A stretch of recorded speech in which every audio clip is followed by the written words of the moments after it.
Nuclear family typically means mother, father living with children and nobody else. Extended family means that there are other relatives there as well. So there are different types of extended family. You may get grandparents living with parents and children, or you may get adult siblings living together, say adult sisters with their husbands and their children and maybe grandparents, or adult brothers, their wives, children and grandparents. So that's the difference between the two.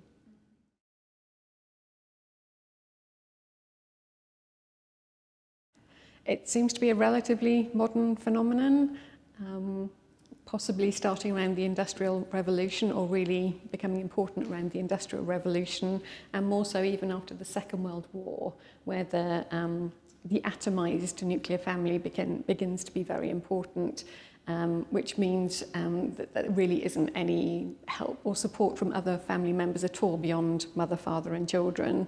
And also the version of the nuclear family became very important then with the male breadwinner, female homemaker. So there's a particular division of labour within the family. The father is the one who brings home the food, the money, and the mother is the one who does all the domestic work. That kind of family is probably a relatively recent phenomenon. If you look back throughout human history, most families have been extended families rather than the nuclear family. So the basic family unit has been mother, father and children, but there's usually been a lot of help around them from grandparents, other adults, other family members. So the atomized male breadwinner, female homemaker model of the nuclear family is very much, I think, a modern invention.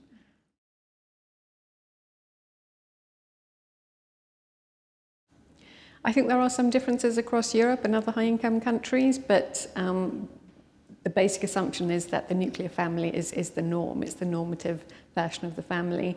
If you look outside Europe, then nuclear families tend to be less common even today. Extended families are rather more common in non-European parts of the world.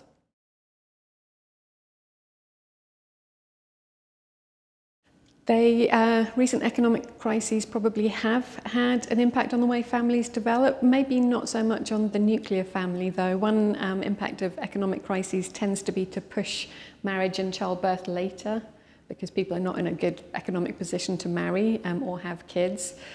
So one thing that is changing slightly after the economic recession is that adult children are more likely to stay home living with their parents for longer.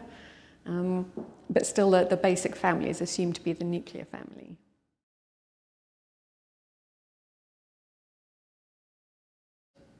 So the talk I'm going to give today is about how extended family members are really quite important in terms of demographic outcomes. There's quite a lot of research now showing that grandmothers have positive impacts on the survival and the nutrition of their grandchildren, particularly in high mortality, lower income contexts. Grandmothers seem to have a role in caring for children, feeding children, and this is so substantial it actually shows up in higher survival rates of children who have grandmothers around. So extended family do seem to be really important in terms of child health and child survival rates. But family also has an impact on fertility, women's fertility rates. I'm also going to show some evidence that women's parents and parents-in-law tend to increase her fertility if they're around, particularly her parents-in-law, in fact. If the woman's mother-in-law is around, she tends to have slightly higher fertility than if the mother-in-law isn't around. So it seems that the extended family is really important even today in terms of affecting demographic outcomes.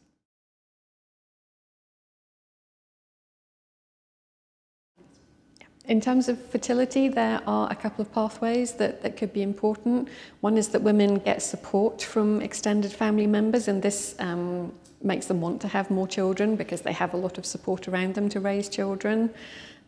So we have some evidence from the UK that women who get a lot of emotional support from family and friends have higher fertility. They're more likely to go on to have a second child than women who don't have so much emotional support around them. So that supportive environment is one way that a family can affect fertility. But there's also the suggestion that there may be pressures, particularly from mothers-in-law, to push women into having children, more children than they maybe want to have, or faster birth intervals than they really want to have, because the mother-in-law is putting pronatal pressure on the daughter-in-law. There's Probably less evidence for that suggestion at the moment, but there are different pathways that family can affect fertility. In terms of child mortality, it seems to be good quality childcare that is making the difference in terms of child health. It's not just grandmothers who improve child survival rates either. There's evidence that older siblings, particularly older sisters, though not always, tend to be good for child health and survival as well. And we know there's a lot of sibling care in lower income countries where older siblings are looking after younger children. So again, it seems to be these supportive environments that are improving child health and survival.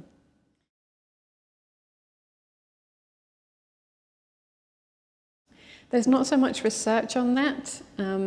Most of the research has looked at close family members such as grandmothers and older siblings. If you look beyond the very close extended family, there's not much evidence that they have an impact, and it's not always clear that the same pathways will work for a more distant extended family. Close extended family have genetic interests in improving the survival status and the fertility of one another, but when you get to more distant kin, there's less of a genetic interest in helping out family members. So it may be that more distant kin have fewer impacts on demographic outcomes than close kin like grandmothers and siblings do.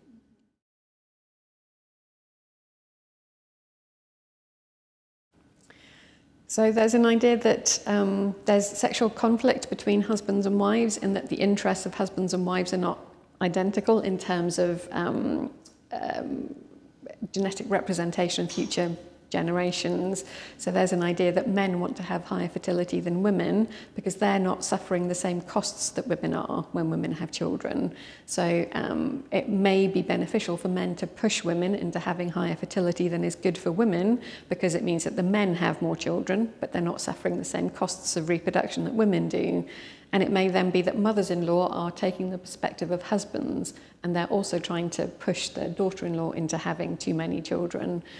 Because that is in the interest of their son, although it's not in the interest of the daughter-in-law. And the mother-in-law isn't genetically related to the daughter-in-law, so she has fewer interests in making sure that the daughter-in-law is in good health. So that's the idea that's out there. We did some mathematical modelling work a few years ago with a couple of colleagues, and their mathematical model suggested that this idea about sexual conflict didn't really work in the mathematical model, because most relationships are monogamous. So usually the interests of husbands and wives are in fact very closely linked. And the only way that it would benefit men to push women into having more children than is good for the women is if the men could easily replace that wife if she happens to die in childbirth. And most men would find it relatively difficult to replace a wife under those circumstances. So although there's this idea out there that husbands and mothers-in-law want to push women into having more children than is really good for them, the evidence for that is so far not very strong.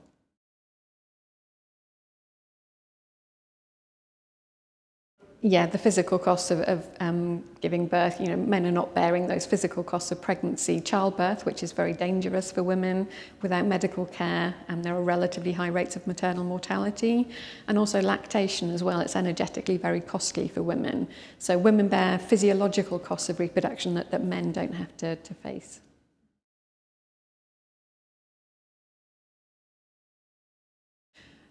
Some of the benefits of having a nuclear family might be that you're not having to help out extended family. So when you have extended families, there are benefits in that they help you out, but you also have to help them out, which can be expensive in terms of money or resources or energetically. So in a nuclear family, if your extended family aren't helping you, then similarly you're not helping them. So you might save on money or resources, for example. So there may be some benefits of living in a nuclear family.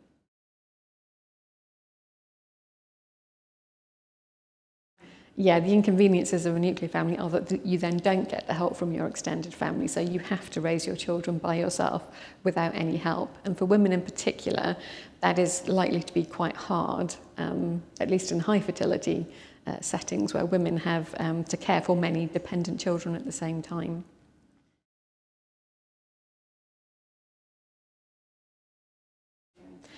There are lots of different types of extended family, nuclear family as well.